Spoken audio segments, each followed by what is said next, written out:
Hay diferentes etapas en ese proceso de generación del valor de una empresa. Como les decía, esto no es una cosa que se da de la noche a la mañana. Para estudiar la formalidad de manera estructurada y sus dimensiones, se pueden agrupar en diferentes etapas del proceso la generación del valor de una empresa, de la idea de negocio que ustedes como empresarias y empresarios tienen. No se da de la noche a la mañana. Esa idea que se le viene a uno en la ducha de pronto de crear su empresa exige unos pasos que hay que irlos conociendo y desarrollando. En primer lugar está la formalidad de entrada, asociada a la existencia de una idea de negocio, ya de una empresa, que incluye el requisito de un registro mercantil, ya uno como mercante, como empresario.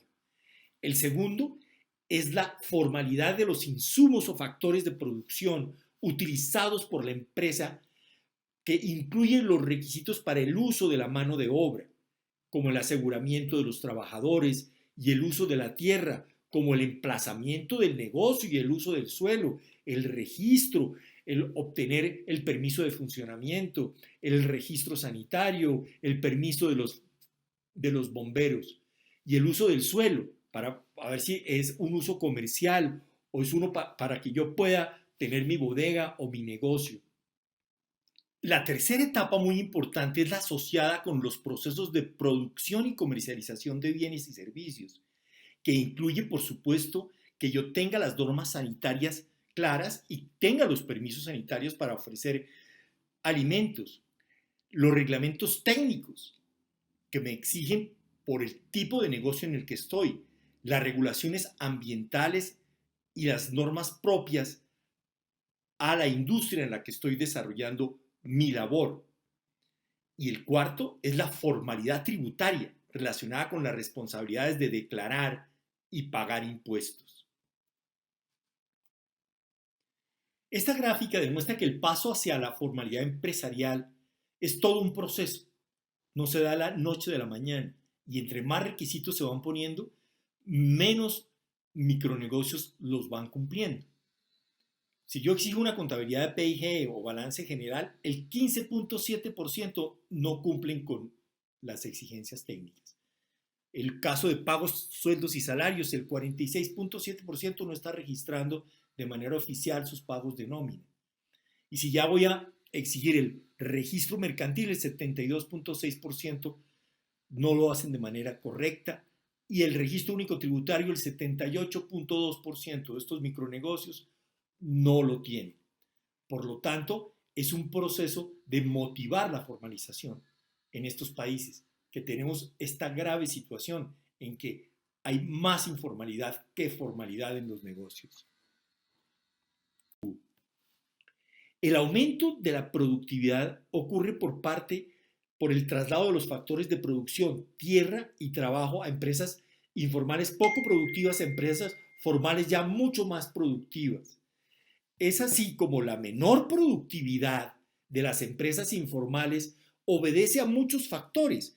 Entre algunos de ellos, los que hemos analizado, está que aún se mantiene como un incentivo mantenerse uno pequeño, informal, para evitar la detención por parte de las autoridades y que no me pongan a pagar impuestos o que no me exijan permisos adicionales. Pero eso me implica un bajo acceso al crédito, porque tengo tarifas más altas, no tengo los beneficios de tasas de inversión, no me puedo bancarizar adecuadamente porque los bancos me van a exigir una formalización. El intensivo uso de mano de obra poco calificada, no tengo cómo capacitar a mis trabajadores, menores incentivos a la adopción de tecnología y entrenamiento, porque no tengo los medios para hacerlo y no estoy recibiendo los apoyos financieros y no financieros que existen ya en forma pública y en forma privada por varias organizaciones no gubernamentales. Y la menor acumulación de capital humano porque mis trabajadores pueden ir a buscar unos sitios más seguros donde haya más seguridad laboral y más estabilidad. Y el uso restringido de los bienes públicos y de los apoyos de los gobiernos en estas épocas de crisis donde se requiere una solidaridad a los empresarios de una manera más interactiva y que puedan salir adelante. Realmente el emprendimiento no es por apoyos, el emprendimiento está en cada uno de los empresarios y empresarias, y ustedes que me escuchan lo saben. Aquí emprender no es porque el gobierno le diga a uno emprenda, los que emprendemos son los empresarios y empresarias, pero obviamente hay apoyos posteriores cuando uno ya tenga la seguridad de que su idea de negocio la tiene consolidada. Por supuesto, hay que ver que la simulación de la informalidad laboral por diferencia entre el crecimiento con el salario mínimo y la producción, por ejemplo, aquí en Colombia, es claro que si la productividad laboral, que es el PML acá, es inferior al salario mínimo, no sigue creciendo como los salarios mínimos, la gente va a seguir queriendo buscarse unos empleos y por lo tanto la formalidad no va a crecer. Si es menor la productividad laboral de mi negocio que como yo como empleado, con relación al aumento o no de los salarios mínimos, por supuesto va a haber un decrecimiento de la formalización hacia el año 2035. Si se mantiene igual la productividad laboral versus los salarios, pues se va a mantener la misma diferencia, más o menos vamos a estar igual que como estamos ahora. Pero si logramos que la productividad sea mayor que los salarios mínimos, va a haber una reforma importante. Y por eso los gobiernos saben de esta relación y eso me va a generar más empleo, más desarrollo, mucha más solidez de la economía. Entonces, por supuesto que tenemos que avanzar a que esa productividad laboral de las empresas sea mayor que los salarios mínimos que nos están pagando a nosotros en nuestros países. Las empresas aumentan su formalidad solo si perciben que los beneficios superan esos costos. Para las empresas la formalidad tiene un precio relativo que depende de sus costos y beneficios con respecto a la informalidad. Y todos hacemos las cuentas, las empresarias y empresarios hacen sus cuentas. ¿Qué me estoy ganando? ¿Qué estoy perdiendo? ¿Qué beneficio voy a tener si me formalizo? ¿Y qué costos voy a tener? Las empresas miden esos beneficios potenciales de ser formal versus ser informal, con los costos de ser formal versus los costos de ser informal. Resultado de este ejercicio que lo hacemos, quienes ven mayores beneficios que costos se formalizarán, pero lo contrario escogerán mantenerse en la informalidad, y así lo dicen Brown y McKinsey y varios estudiosos de esta situación en Centroamérica y en América Latina. Otra forma de expresar esto es que si el precio relativo de la formalidad con respecto a la informalidad es alto, es mayor a uno, no voy a obtener yo una utilidad realmente, pues las empresas optarán por ser informales, se van a quedar en su utilidad bruta negativa y entonces hay que verificar qué es lo que está pasando. Los beneficios pueden ser tener acceso a una financiación mucho más barata. Eso es fundamental. Yo no puedo seguir prestando a mis empleados o perderme a mis parientes o a los extrabancarios donde los intereses son altísimos. El tener una bancarización adecuada hoy en día es muy importante y ese valor del mayor o menor interés hay que incluirlo en mis cuentas de beneficios y costos. Convertirme en un proveedor permanente de empresas formales y del mismo gobierno en contratación pública. Me van a exigir hoy en día con el tema de la pandemia esa formalización. Si sigo informal, no tengo registro mercantil, no tengo RUT, no estoy pagando las prestaciones, no estoy pagando los salarios correspondientes que me tocan, no estoy obteniendo los permisos, pues me voy a mantener aislado de la posibilidad de mantener más visibilidad, potenciar mi crecimiento a través de mayor visibilidad y de mayor formalización de mi negocio, acceder a mecanismos de defensa para el cumplimiento de contrato de protección del nombre o la razón social, que el nombre de mi negocio, el nombre de mi marca, la patente que yo tenga cómo protegerla. Si soy informal no voy a tener cómo registrar ese nombre para que se proteja mi nombre. Recibir apoyos de los empresarios en épocas de crisis y de pandemias. Hoy en día los apoyos no solamente son apoyos financieros, también hay apoyos no financieros en mentorías, apoyos para motivar la virtualización, apoyos en entrega de tecnología, en computadores, en telefonía celular, en mantenerse activamente relacionado con medios para obtener mayor información. Y también incluye los costos de la informalidad que ya no tendrían que asumir, como por ejemplo el riesgo de multas o del cierre del negocio por parte de autoridades e incluso la sanción social. Las autoridades tienen su labor de inspección, vigilancia y control, lo que se conoce como el IBC, y pues envían a ver si las personas sí tienen los permisos de sanidad, si tienen los permisos de bomberos, si están haciendo el pago de los salarios, si están cumpliendo con las normas tributarias, si están registrando sus facturas o no.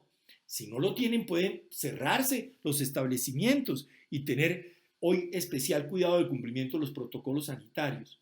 Por eso es importante formalizarse en esa relación de costos y beneficios. Obviamente tiene costos la formalización. Los costos relativos a la formalidad incluyen los pagos pecuniarios que debe hacer la empresa para aumentar su nivel de formalidad. Los costos indirectos en términos de mi tiempo como empresaria y como empresario y de mano de obra que tengo que incluir para realizar cada trámite de la contabilidad, de la declaración de impuestos, de las facturas. Por supuesto, hay un tiempo adicional mío que tengo que ocupar en eso. Todos los costos internos se deben asumir la empresa en su día a día para cumplir con la norma a la que voy a sujetarme. Por ejemplo, los costos de empezar a declarar y pagar impuestos incluyen los impuestos a pagar, el tiempo para declararlos y pagarlos, así como la inversión que debo hacer para adoptar las prácticas de contabilidad y que me permitan declarar correctamente. Hay una gran heterogeneidad con los altos grados de informalidad. Exige promover la formalización empresarial teniendo en cuenta esa diversidad para manifestar la eficiencia y eficacia y el impacto, porque hay empresas de manufactura, empresas de servicios, empresas del agro, empresas del comercio que tienen unos menores o mayores grados de dificultad. Se encuentra que ser formal representa para estas empresas, de acuerdo con los estudios que se ha hecho, un costo de un 30% por cada 100 que me estoy ganando y hasta un 47% de la utilidad bruta. Entonces tengo que analizar eso y por lo tanto tengo que hacer un análisis del impacto normativo y el resultado de ese ejercicio se aprecia con los costos adicionales más importantes que deben hacer para una empresa, que son el pago de los impuestos y las cargas laborales adicionales que tengo que hacer. Tengo que, de alguna manera, trabajar con los representantes de los empresarios para que hagan un análisis del impacto normativo ante las autoridades y reduzcan esa carga de alguna manera. Entendemos la importancia del cubrimiento fiscal, de cumplir las normas laborales, de atender el tema prestacional, pero hay muchos trámites que se pueden ir reduciendo y por lo tanto es básico hacer ese indicador de AIN, el análisis de impacto normativo. Por ejemplo, los costos no salariales para el empleador entre países de la región son muy diversos. En México estamos casi en un 36% y en Chile que está como en un 6-5%. En Honduras está alrededor de un 10% adicional, incluyendo pensión, salud y otros parafiscales. En Colombia hay unos costos de 30% adicional. Si usted llega, por ejemplo, a contratar un empleado, el salario de 100 se debe incrementar en un 30% por esos costos.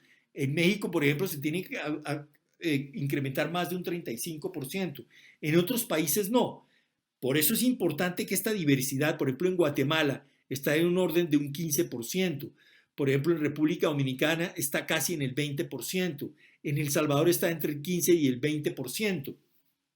Entonces, los empresarios tienen que hacer esos análisis, estos costos no salariales para el empleador que implican una carga parafiscal, digámoslo así, de atender pensiones, salud y otros, porque hay, por ejemplo, registros a las cajas de compensación los, entre patronos y trabajadores. En fin, hay unos costos que hay que incluir para tener una visión clara de la importancia de formalizarse.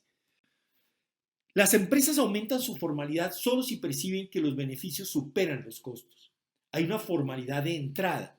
Como les decía en mis videos anteriores, la formalidad no es de la noche a la mañana, es un proceso evolutivo donde se va madurando la idea de negocio y se va concretando cada paso. En los países en Centroamérica se vienen simplificando ese proceso para abrir una empresa. la eliminación progresiva de trámites y requerimientos, la reducción del tiempo de duración del proceso de apertura. Antes se podía durar uno hasta 2 meses, 40 días, 11 días. Hay diferentes estadísticas en nuestros países. Oscila entre 40 a 11 días. Sin embargo, hay todavía ciudades muy rezagadas. Ahora con la pandemia, varios de los gobiernos han abierto ventanillas virtuales para acelerar ese plazo y han hecho alianzas con las cámaras de comercio para que esos protocolos de formalización de la empresa sean muchos más ágiles. Pero aún hay muchas cargas que hay que seguir eliminando. En conjunto con las cámaras de comercio se avanzó mucho en la etapa de estabilización de las operaciones de los portales, lo mismo las páginas por internet que han montado los gobiernos para la creación de persona natural con negocio propio o las sociedades simplificadas. Las estrategias para fomentar la formalización se dividen en tres, que hay que ver cómo las estamos cumpliendo o no para ese análisis de impacto normativo.